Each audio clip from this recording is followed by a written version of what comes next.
प्यारे बच्चों, बेटा कक्षा 5वीं में सामाजिक ज्ञान के अंतर्गत सप्ताह 21 में हम सब पढ़ेंगे जल परिवहन। जल परिवहन यानी जल पानी के द्वारा परिवहन, एक जगह से दूसरी जगह जाना। कैसे इसकी शुरुआत हुई, कैसे कैसे जल परिवहन के साधन बदले, सबसे पहले लोग ने किस नाव का इस्तेमाल किया। पहले पता आपको लोग क्या करते थे, फूली हुई खाल से नाव बनाते थे। जो जानवर मर जाते थे उनकी खाल को फुलाकर उसकी नाव बनी थी। फिर धीरे बड़े होते होते होते बहुत आगे बढ़े हम लोग। तो ये जो जल परिवहन है कि एक जगह से नदी को पार करके बिना तैरे जिस साधन का इस्तेमाल करके जाएं, उनकी वृद्धि और विकास कैसे हुआ, हमारा पूरा पाठ उस पर आधारित है। पाठ 15 पेज नंबर 103 जल परिवहन, पाठ्य पुस्तक हमारी दुनिया। पूरे पाठ को आप वहां से पढ़ लेना। जो जरूरी बातें हैं मैं यहाँ पे बता दूंगी, ठीक है। आगे बढ़ने से पहले आपसे वही एक छोटी सी रिक्वेस्ट है, जो लोग मेरे चैनल पे नए हैं या आप लोग पहले से भी जुड़े हुए हैं और आपने अभी तक मेरे चैनल को सब्सक्राइब नहीं किया, तो प्लीज़ मेरे चैनल को सब्सक्राइब कर लेना, ठीक है बेटा। चैनल का नाम है प्राइमरी क्लासेस बाय विजयंती रानी, तो जल्दी से चैनल को सब्सक्राइब कर लो। और आज आपके लिए मेरे पास एक सूचना है। सूचना क्या है? सोमवार यानी 29 नवंबर से आपके विद्यालय फिर से खुल रहे हैं। अभी आपके विद्यालय बंद थे। 29 नवंबर सोमवार से आपके विद्यालय फिर से खुल रहे हैं। और जो बच्चे जैसे पहले जा रहे थे आप लोग स्कूल में, आधे बच्चे एक दिन जाएंगे, आधे बच्चे एक दिन जाएंगे। तो जो बच्चे स्कूल नहीं जाएंगे उनके लिए ऑनलाइन क्लासेस चलती रहेंगी। तो आप चाहे स्कूल जाएं या घर पर रहकर पढ़ाई करें, पढ़ाई जरूर करनी है, ठीक है। और चैनल को इसीलिए सब्सक्राइब करना, देखिए मैं आपके लिए सॉल्यूशन वीडियो भी लाती हूँ, साथ साथ आपके लिए महत्वपूर्ण जानकारियाँ भी लाती हूँ। सोमवार से आपके स्कूल फिर से खुल रहे हैं। जैसे पहले जाते थे आधे एक दिन ऐसे ही जाना अभी, ठीक है। आपको आपकी टीचर का भी संदेश मिल जाएगा और बाकी मैंने आपको भी बता दिया है। चलो अब आ जाते हैं अपनी वर्कशीट पे। पहला क्वेश्चन आपका खालिस्तान भरो है। ऑप्शंस हैं कैप्सूल, मिस्रवासी, इराक, ब्रिटेन, ढो। मेसोपोटामिया का वर्तमान नाम इराक है। नाव में पाल का इस्तेमाल सबसे पहले किसने किया था? मिस्रवासियों ने। पहले मैं आपको ये बता देती हूँ पाल क्या होती है। नाव पर, कोई नाव होती है ना, उस पर लकड़ी के खड़े ढांचे पर लगे मोटे कपड़े को, मतलब जैसे आपने कोई देखा हो नाव, उसके ऊपर एक कपड़ा लगा होता है ना, डंडों से बंधा होता है, उस कपड़े के पर्दे को हम क्या कहते हैं? पाल, ठीक है। केरल राज्य में सबसे पहले अरब व्यापारी कहाँ जो जहाज में आए थे ना, उस जहाज का नाम है ढो। केरल में कुछ व्यापारी आए थे एक जहाज में बैठकर, किस लिए? व्यापार करने के लिए, 1200 साल पहले। तो वो जो जहाज में आए थे उस जहाज का नाम था ढो, ठीक है। और वो ऐसे ही नहीं आए थे, बरसात के दिन में मानसून हवाओं के कारण वे भारत पहुंच जाते थे, ठीक है। अगला है डैश में पहला स्थायी कारखाना बनाया गया। जहाज बनाने का पहला कारखाना ब्रिटेन में बना था।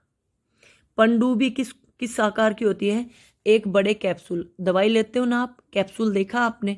कैप्सूल जो आप खाने का दवाई के रूप में लेते हो, वो कैप्सूल अगर आप नहीं लेते तो मम्मी पापा लेते होंगे, जब बीमार होते होंगे, जो एक कैप्सूल आता है ना दवाई वाला, उस तरह के आकार की होती है पनडुब्बी। सभी खालिस्तान मैंने भर दिए हैं। मेसोपोटामिया का वर्तमान नाम इराक है। नाव में पाल का इस्तेमाल सबसे पहले मिस्रवासियों ने किया था। केरल राज्य में पहली बार अरब के व्यापारी ढो नामक जहाज से आए थे। ब्रिटेन में पहला स्थायी कारखाना बनाया गया था जहाज का। और पनडुब्बी किसके आकार की होती है? कैप्सूल के आकार की। अगला प्रश्न है टैंकर किसे कहते हैं? टैंक समझते हो? तेल के टैंक होते हैं। तो दूसरे देशों से तेल की ढुलाई करने वाले जहाज को हम टैंकर कहते हैं। मतलब जिन जहाजों में एक जगह से दूसरी जगह तेल जाता है उनको हम टैंकर कहते हैं, ठीक है। कुछ जहाज दूसरे देशों से तेल की ढुलाई करते हैं, उन्हें हम टैंकर कहते हैं। पहला क्वेश्चन हो गया। दूसरा है बेटा, जहाज बनाने में लोहे के स्थान पर स्टील का इस्तेमाल क्यों किया जाता है? देखो बेटा, लोहे को जंग लगता है। अब अगर आप लोगों को पता है तो बहुत अच्छी बात है, नहीं मैं बता रही हूँ। लोहे को जंग लग जाता है, लोहा, अगर आपके घर में कोई लोहे की चीज़ वो आप देखें उस पर भूरा भूरा रंग का पदार्थ झड़ता रहता है, वो लोहे को जंग लग जाता है।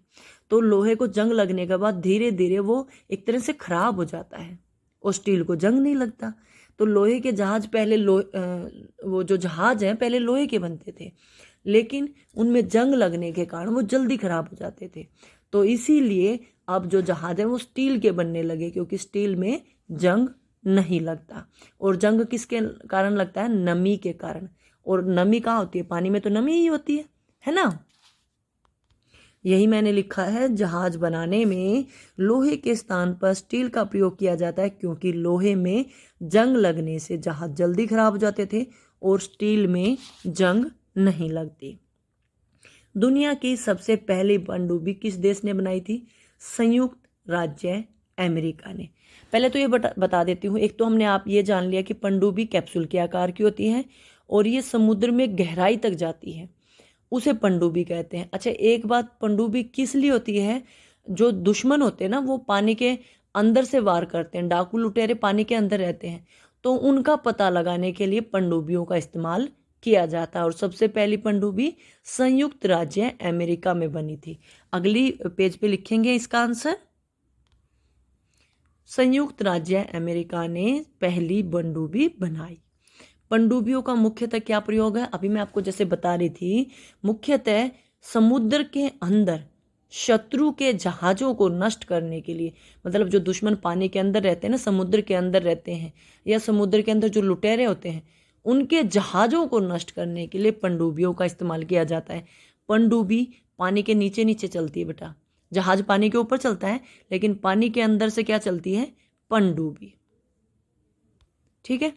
पनडुब्बी का प्रयोग मुख्यतः समुद्र में शत्रु के जहाज़ों को नष्ट करने के लिए किया जाता है। अगला क्वेश्चन है, नाव पर पाल क्यों लगाया जाता है? मैंने अभी पहले आपको ये बताया था कि पाल क्या होता है। बड़े खंबे के साथ जो कपड़ा बांधा जाता है नाव में, उसको हम पाल बोलते हैं। पाल क्या करती है बेटा? हवा के दबाव से नाव को आगे बढ़ाती है। मतलब जो कपड़ा होता है वो हवा के दबाव को रोक लेता है। जैसे हवा चल रही है तो हम जोर लगाएंगे नाव को आगे चलाने के लिए, तो वो कपड़ा मदद करता है हवा के दबाव को रोकने के लिए। ठीक है, हवा का दबाव होगा तो नाव को वो आगे धकेलने में मदद करता है। ठीक है, तो यही लिखेंगे हम।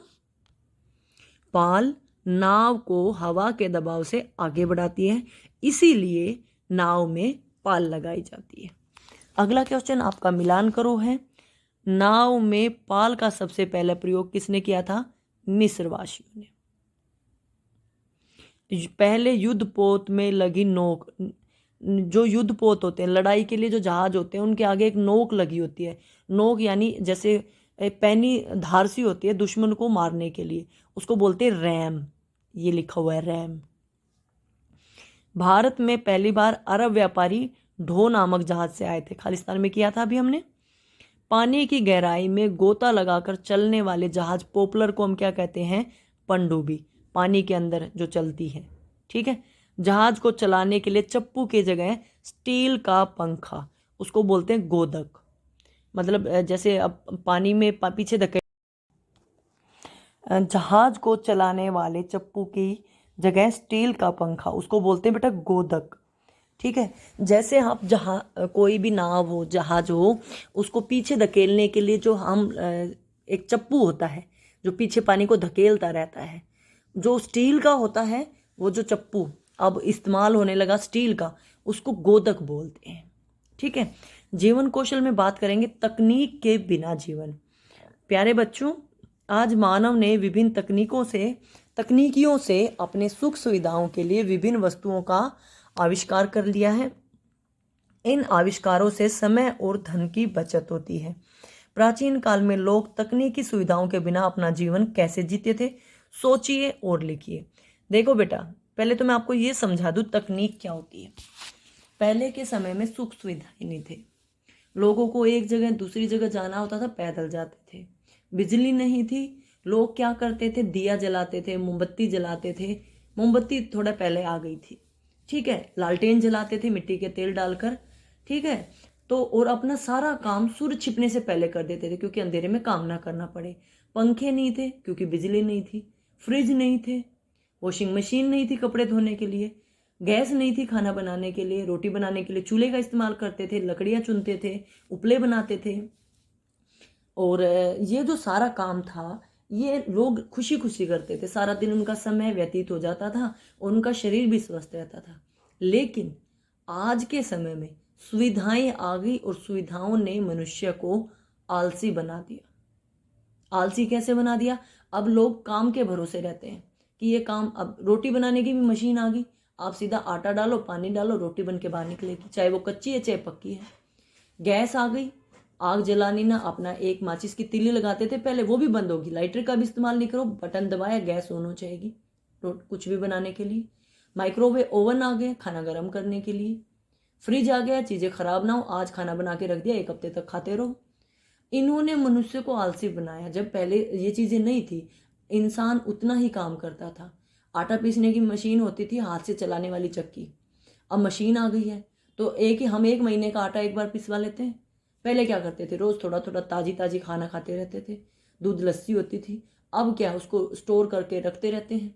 तो इन चीज़ों के बिना भी लोग जीवन जीते थे। आज की सुख सुविधाओं ने केवल मनुष्य को आलसी बना दिया है। आपसे ये पूछा है, प्राचीन समय में लोग तकनीकी सुविधाओं के बिना अपना जीवन कैसे जीते थे? सोचिए और बताइए। अपना जीवन बहुत अच्छा जीते थे। इन सुख सुविधाओं ने जीवन को तो आसान किया है लेकिन हमें आलसी बना दिया है। और साथ साथ बेटा, पहले लोग एक दूसरे की मदद से काम करते थे। एक काम एक ने कर दिया, दूसरे ने दूसरा कर लिया, फिर एक दूसरे का सुख दुख बांटते थे। लेकिन जो काम पहले हम मिलजुल के करते थे, अब वो तकनीक से होता है। बस ये फर्क है।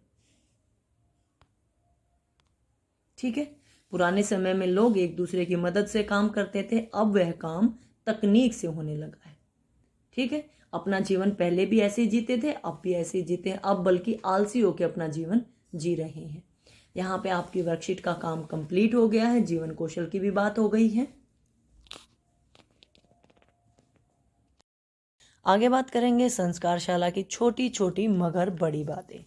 आज का हमारा सुविचार है, हमें वो काम करना चाहिए जो सही है, ना कि वो जो आसान है। कभी कभी हम आसान को चूज करते हैं कि ये काम जल्दी हो जाएगा। ना बेटा, काम वो करो जो आपके लिए सही हो। सही क्या है? पढ़ाई करना, मोबाइल में गेम खेलना सही नहीं है। ठीक है, काम वो करो जो सही है। मम्मी ने बोला बेटा काम कर लो, आपने यूट्यूब पे वीडियो देखी, हाँ मम्मी काम हो गया, आपको पता ही नहीं सही हुआ कि गलत हुआ। तो काम वो करो जो आपके लिए सही है, आसान नहीं। आसान तो करने के बाद खुद ब खुद हो जाएगा वो। क्या खाना पीना है आपको? हरी सब्जियां, पालक, सरसों का साग, मटर, मेथी, जो अभी मौसम के अनुसार सब्जियां चल रही हैं वो। गतिविधि में प्रदूषण से बचने के लिए जो भी आप उपाय कर रहे हैं उसके बारे में बताना है।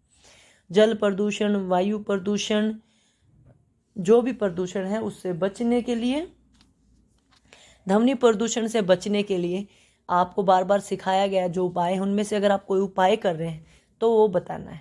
अच्छा, सबसे आसान उपाय भी बता देती हूँ मैं, पौधा लगाना, पौधे की देखभाल करना आप बता सकते हो। क्या खेलना है? कोई भी खेल जो हम घर के अंदर रह के खेल सकते हैं। लुका छिपी खेल सकते हैं, लूडो खेल सकते हैं, सांप सीढ़ी खेल सकते हैं, किसी को शतरंज का शौक हो वो खेल सकते हैं, तोता उड़ मैना उड़ खेल सकते हैं, अंताक्षरी खेल सकते हैं। जो आपकी इच्छा हो वो खेलना है।